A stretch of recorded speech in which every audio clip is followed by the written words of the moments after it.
Manusia yang otentik itu adalah manusia yang munafik. Bahkan ketika presiden datang silih berganti, kekuasaan yang bertahan bisa aja itu-itu aja.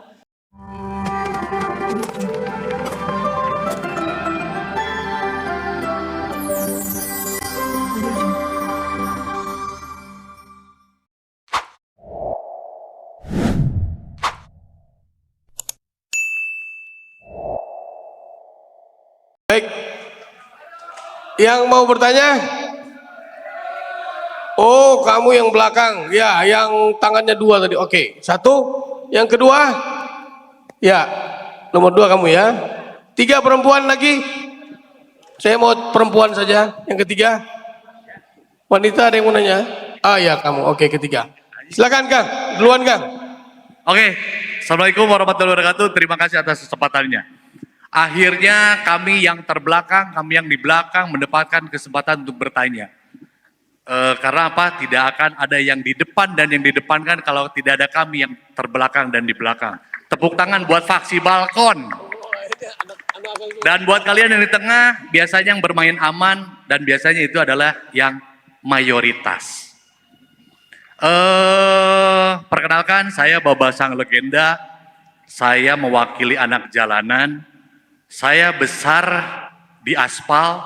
Saya besar dari ribuan kilometer perjalanan yang saya lalui dengan motor. Begini, selama 9 tahun saya sangat jatuh cinta sama yang namanya Jokowi. Dan saya merasakan pembangunan yang beliau lakukan dengan seringnya saya turi, ada nyatanya. Contohnya aspal yang saya lalui dari barat ke timur itu, saya rasakan adanya pembangunan. Tetapi ternyata cinta yang buta itu akhirnya saya patah hati dengan apa yang dilakukan sama Jokowi sekarang ini. Dan pada saat saya cinta buta terhadap Jokowi, saya mengidolakan musuh terbesarnya Jokowi dalam era perpikiran, yaitu adalah Rocky Gerung. Tepuk tangan buat Rocky Gerung. Karena Indonesia kalau tidak ada Rocky Gerung, no Rocky no party. Kalau bagi kami bikers, no gerung-gerung. Jadi kita ada relasi dan ada ikatannya antara Rocky dengan bikers. Rocky Gerung. Kalau tadi kata Guru Gembul, biar tidak dianggap dungu, pertanyaannya jangan diawali dengan bagaimanakah? Bagaimana caranya biar kita tidak disebut kaum YouTube atau tutorial. Dari kata dungu, satu yang saya salut dengan idola saya Rocky Gerung. Karena dengan kata dungu yang dipopulerkan lagi sama Rocky Gerung, kata dungu itu tidak hanya dimonopoli untuk orang-orang yang bodoh, orang-orang tidak terpelajar, atau orang-orang miskin. Tapi Rocky Gerung berhasil menyematkan kata dungu buat orang-orang yang pintar, orang-orang yang punya status sosial, dan orang-orang yang berpendidikan. Hidup dungu untuk akal sehat. Pertanyaan saya, biar tidak dungu, bukan bagaimanakah, tapi apakah? Apakah nggak dungu kali ya? Menurut bapak-bapak yang ada di depan, akankah pemilu sekarang itu bisa damai? Kalau pada akhirnya ada lagi rekonsiliasi dan ada lagi kompromis. Itu yang pertama. Yang kedua, apakah di tahun 2019 adanya terjadi genosida? Mati 500 orang anggota KPPS. Apakah sekarang akan bertambah nilainya menjadi 5.000 orang? Kita jangan lupa akan hal itu. Apakah itu sebuah pengkondisian? Saya nggak tahu juga. Karena di forum untuk akal sehat ini saja saya merasakan adanya penyusupan. Coba lihat merek botol minuman kalian. Mereknya TGM, Tim Ganjar Mahfud. Hati-hati jadi. Salam akal sehat, terima kasih.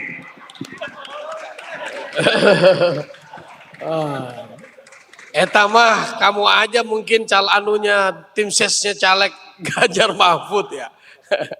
Oke, Bisa ditangkap ya pertanyaan. Yang kedua, tadi yang kedua siapa? Ya, Yang silakan. Ya. Bismillahirrahmanirrahim. Assalamualaikum warahmatullahi wabarakatuh.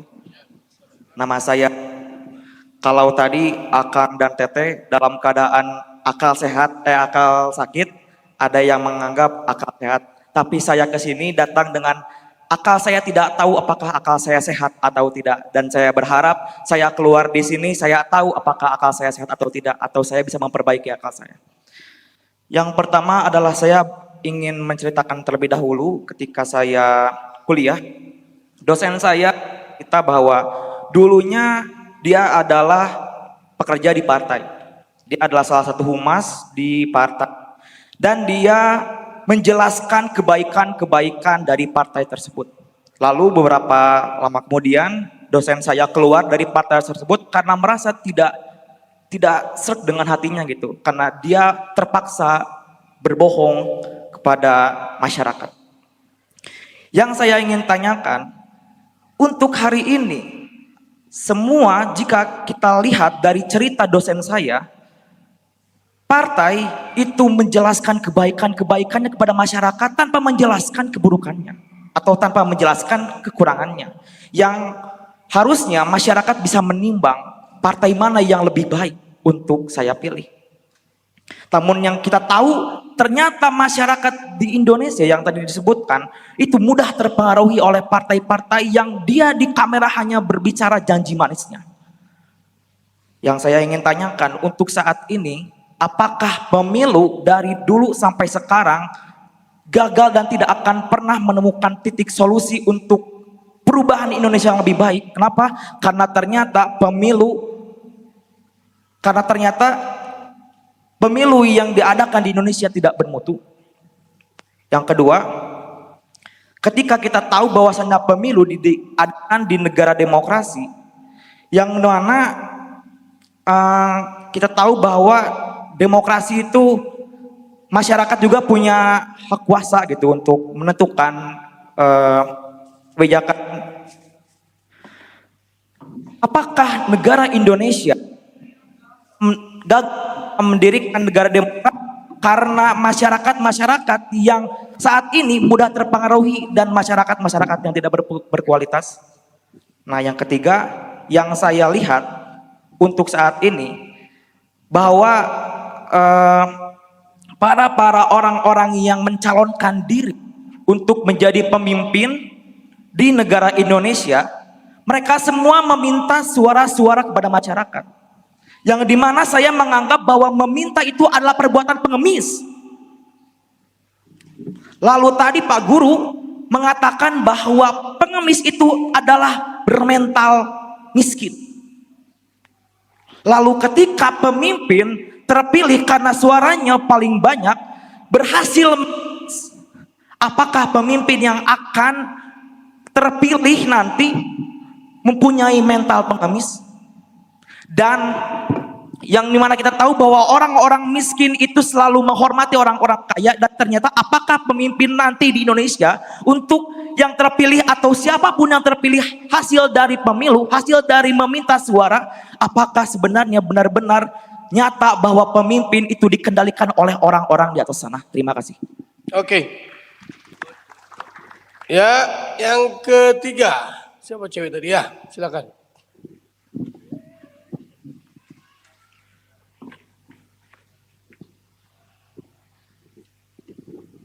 Cek.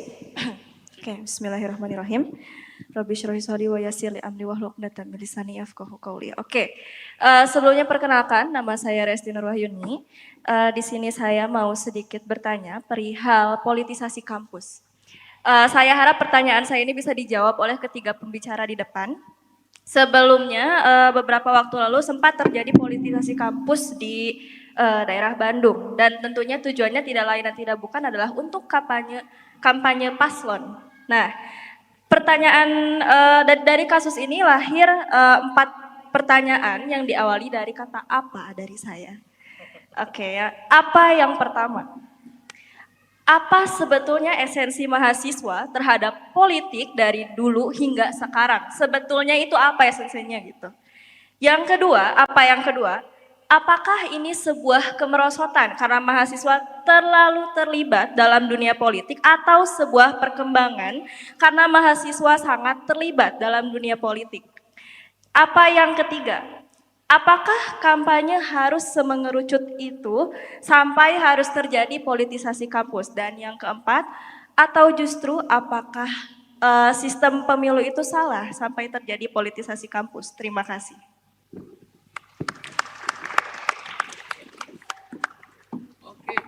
Ya, saya sudah dapatkan.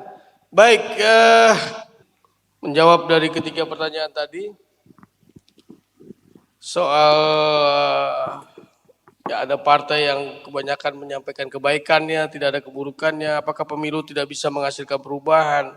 Kira-kira dalam kondisi sekarang. Kemudian kalau mereka meminta suara berarti mental mereka miskin. Kalau sudah miskin dia kemudian menang maka dia tetap akan mengutamakan orang yang kaya. Ya macam-macam persepsi kita terhadap situasi sekarang. Kemudian terakhir yang dari mahasiswa tentang politisasi kampus, ya itu kemerosotankah atau memang sistem pemilu yang tidak baik sehingga kampus harus menjadi bagian daripada politisasi? Kang Guru, enggak? Tadi saya tidak bisa menyimak pertanyaan-pertanyaan di sesi pertama karena saya lupa bahwa saya adalah pelupa. Jadi akhirnya saya lupa tadi pertanyaannya apa sampai harus diingatkan sama Pak Diki. Tapi sekarang saya tidak percaya sama Pak Diki. Saya nulis sendiri Pak pertanyaannya. Untuk orang-orang yang ada di belakang yang tadi mengaku bahwa kami adalah orang yang paling belakang. Kebetulan di situ ada yang jualan buku, silahkan beli di situ. Karena orang-orang yang di belakang kalau mau maju ke depan maka dia harus banyak berliterasi. Tapi saya bangga terhadap para peserta yang ada di sini, khususnya ibu di baris kedua itu. Anak kecil balita sekali itu masih sangat rentan, tapi udah dibawa-bawa pada diskusi yang biasanya bikin orang disomasi. Semoga ke depan anaknya bisa menjadi orang besar yang menyelamatkan bangsa. Itu kayaknya gimmick itu, diciptakan sama guru gembul itu. Saya langsung keingetan anak saya sih. Baik, pertanyaan tadi yang pertama itu adalah atau yang kompromi itu masih ada, apakah mungkin damai? Itu pertanyaan yang pertama itu. Jadi dalam dunia demokrasi, upaya untuk mengambil keputusan itu kan ada 4 mekanisme. Yang pertama itu adalah musyawarah, yang kedua itu adalah voting, yang ketiga itu adalah lobbying, dan yang keempat itu adalah aklamasi. Yang ketiga inilah yang biasanya dominan di negara-negara demokrasi. Jadi walaupun ketika kita misalkan ngadain pemilu misalkan, dipilih berarti itu kan voting sebenarnya. Tapi sebenarnya itu bukan voting karena siapa yang kita pilih itu tergantung pada lobbying yang bahkan kita tidak pernah tahu dan tidak pernah kenal mekanismenya seperti apa. Ketika Pak Anies memilih Pak Muhaimin Iskandar sebagai wakil presidennya, kita hanya disuguhi pernyataan-pernyataan bahwa itu adalah ijtihad politik. Tapi kita gak pernah tahu sebenarnya apa kong kali kong dan lobi-lobi di belakangnya. Kesepakatan-kesepakatan apa yang mereka bangun sehingga dua orang yang memiliki latar pemikiran berbeda itu bisa ada dalam satu koalisi. Kan kita gak tahu. Kenapa misalkan Pak Ganjar dan Pak Mahfud itu berkoalisi. Seperti yang tadi dijelaskan oleh Pak Rocky. Yang satu berpikiran begini, yang satu berpikiran begitu, tetapi tiba-tiba berkoalisi. Ya karena nyari suara. Tapi sebenarnya apa kong kali kong di belakangnya? Apa kompromi-kompromi di belakangnya kita tidak pernah tahu. Jadi kalau misalkan pertanyaannya adalah apakah pemilu kita masih damai seandainya kita mekanismenya masih kompromi? Justru kompromi-kompromi lobi-lobi politik itulah yang menciptakan kedamaian. Karena manusia yang otentik itu adalah manusia yang munafik. Dalam definisi bahwa yang dimaksud dengan munafik itu adalah perbedaan antara kata-kata perbuatan dengan hati. Kalau misalkan definisinya seperti itu, maka manusia yang otentik itu adalah manusia yang munafik. Manusia yang ketika ngomong ke arah sana, ini begini, begitu, nanti tujuannya begini dan begitu, di dalamnya sebenarnya tidak seperti itu. Nah, lobi-lobi politik itu mengakomodasi semua kemunafikan-kemunafikan itu. Dan kemunafikan itu kita pelihara untuk apa? Menjaga perdamaian. Seandainya di sini kata hati dan pikiran perbuatan itu sama, maka kita konflik satu sama lain. Saya nggak setuju dengan orang itu. Ya udah langsung dilontarkan, berantem. Tapi kan saya nggak setuju dengan orang itu. Ya udahlah, diem aja lah. Misalkan ada yang seperti itu. Jadi perdamaian itu justru diciptakan oleh kompromi-kompromi kepada akang yang di belakang. Makanya untuk bisa menghasilkan kompromi, duduklah di depan. Karena kalau duduk di depan, lebih banyak objek-objek kita untuk bisa dilobi, dikompromikan. Itu pertanyaan yang pertama. Kemudian pertanyaan yang kedua, apakah genosida itu akan bertambah mengingat pemilu sebelumnya ada sekitar 500 orang yang meninggal dunia hanya gara-gara nungguin bilik suara. 500 orang meninggal. Di situ ada cerita-cerita begini dan begitu. Tetapi saya yakinkan bukan hanya akan berkurang, tapi justru lebih banyak yang melahirkan di situ. Bukan banyak yang meninggal. Populasi penduduk Indonesia akan bertambah pada momen itu, bukan turun sekian ratus orang. Karena apa?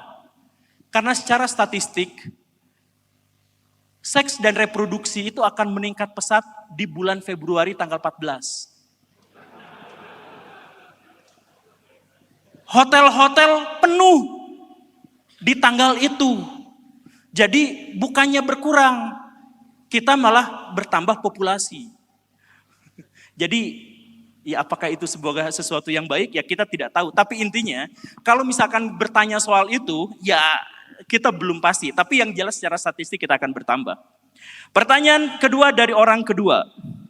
Oh ya, ngomong-ngomong ini TGM ini tim guru gembul mantap. Bukan, kenapa dipelesetkan tadi ya?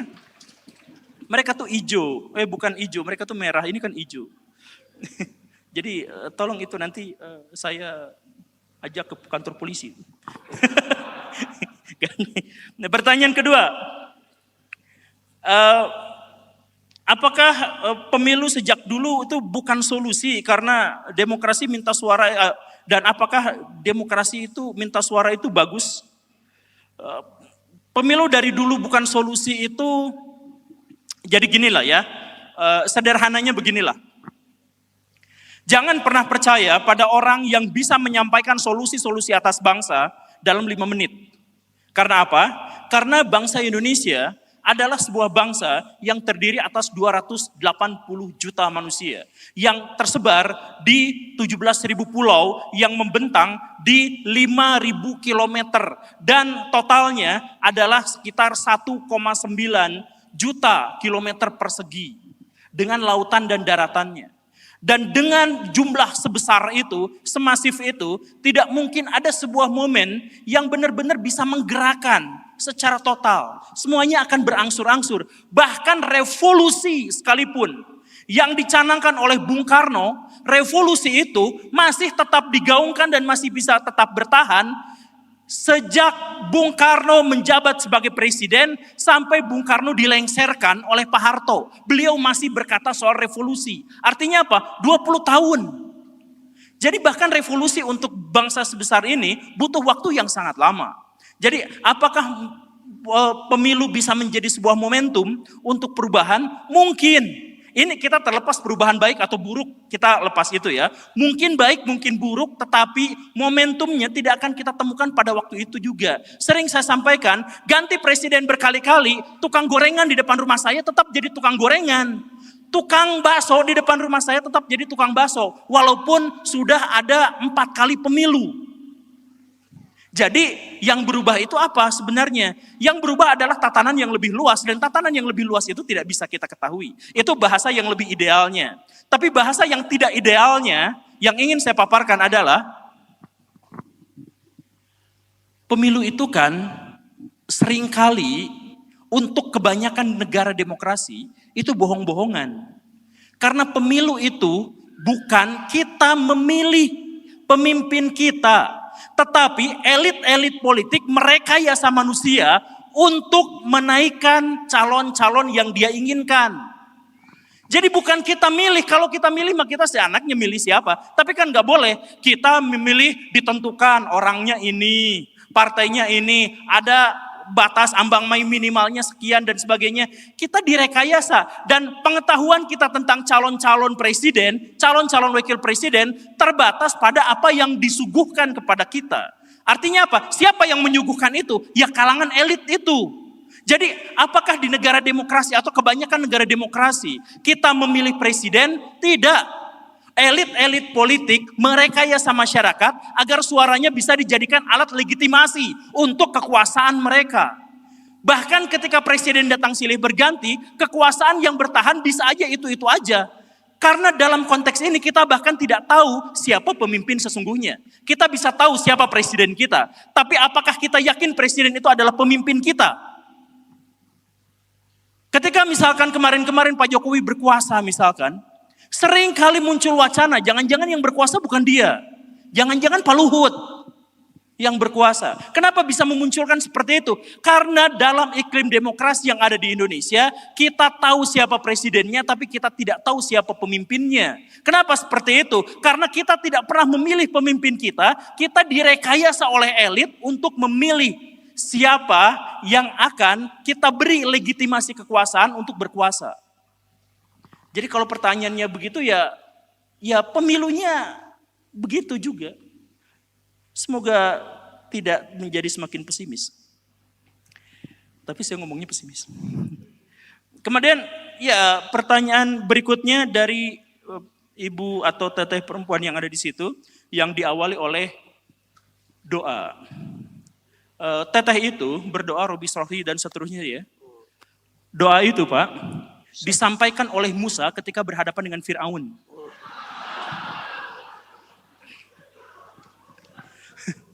Siapa di antara kita bertiga atau berempat yang Fir'aun? tapi itu menunjukkan bahwa teteh itu bertanya dengan agak takut. Ada ancaman karena berhadapan dengan seseorang yang memiliki otoritas penuh. Saya tidak seperti itu. Tapi kalau Pak Diki mau, saya bolehlah. Tapi sampai sejauh yang saya ketahui sekarang, saya bukan Fir'aun. Mungkin reinkarnasinya. Pertanyaannya adalah soal politisasi kampus, apakah itu boleh, apa dan sebagainya. Mahasiswa itu wajib untuk kenal politik praktis.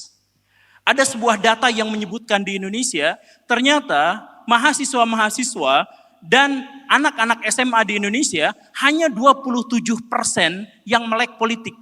27%. Sisanya tidak. Dan karena itu mudah direkayasa. Maka dari itu sangat penting untuk kampus-kampus, untuk mahasiswa-mahasiswa dijejali informasi-informasi terkait dengan politik. Jadi politisasi kampus itu boleh nggak? Sampai sebatas bahwa definisi politisasi kampus itu adalah orang-orang di kampus dan kalangan akademisi harus mendapatkan porsi yang wajar untuk mengetahui tentang politik, maka itu wajib. Dan yang lebih idealnya lagi adalah bahwa semestinya kalangan-kalangan akademisi di kampus lah yang menggerakkan pengetahuan-pengetahuan kita tentang politik. Yang buruk itu adalah ketika kampus sebagai representasi atau simbol-simbol dari pikiran-pikiran akademis justru malah disusupi, dicekoki oleh politik-politik kotor. Itu jadi masalah. Saya kemarin ngisi di kampus saya tidak sebutkan namanya.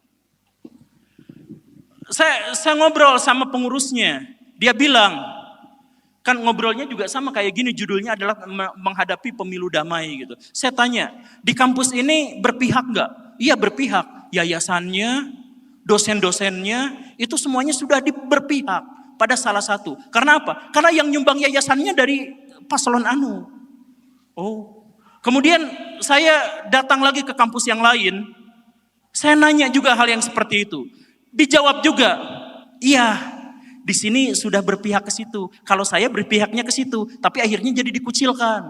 Karena kenaikan jabatan dosen apa segala rupa itu dikaitkan dengan keberpihakan waktu pemilu. Jadi saya tidak memiliki sampel lain, tapi saya bertanya kepada dua kampus dan saya mendapatkan jawaban yang sama. Bahwa kampus yang sebagai penyedia layanan akademik yang menyelenggarakan kegiatan-kegiatan ilmiah, ternyata justru malah disup-supi, dicekoki oleh politik-politik kotor. Politik yang baik, politisasi kampus yang baik itu adalah orang-orang kampus, kalangan-kalangan akademis menciptakan iklim, menjadi awal mula dan pionir bagi terselenggaranya politik yang bagus. Itu idealnya. Tapi politisasi kampus yang buruk itu adalah ketika kalangan-kalangan akademisi kehilangan status dan perannya sebagai akademis dan mengkhianati gelar akademiknya ketika dia secara salah berpihak pada orang atau pihak atau partai politik yang mendorong mereka dengan alasan-alasan yang irasional. Jadi kalau misalkan kampus digerakkan itu kayaknya sih sudah menjadi sebuah fenomena. Makanya pesan saya di akhir dari jawaban ini, termasuk juga untuk pertanyaan bapak-bapak tadi yang ada di belakang, saya dulu suka sama Jokowi tapi sekarang saya suka sama Pak Rocky. Solusi dari saya itu adalah termasuk yang teteh dan sebagainya itu, jangan berpihak pada pihak. Karena mereka manusia, bisa benar dan bisa salah. Saya akan berpihak pada Jokowi ketika dia berperilaku benar dalam perspektif saya.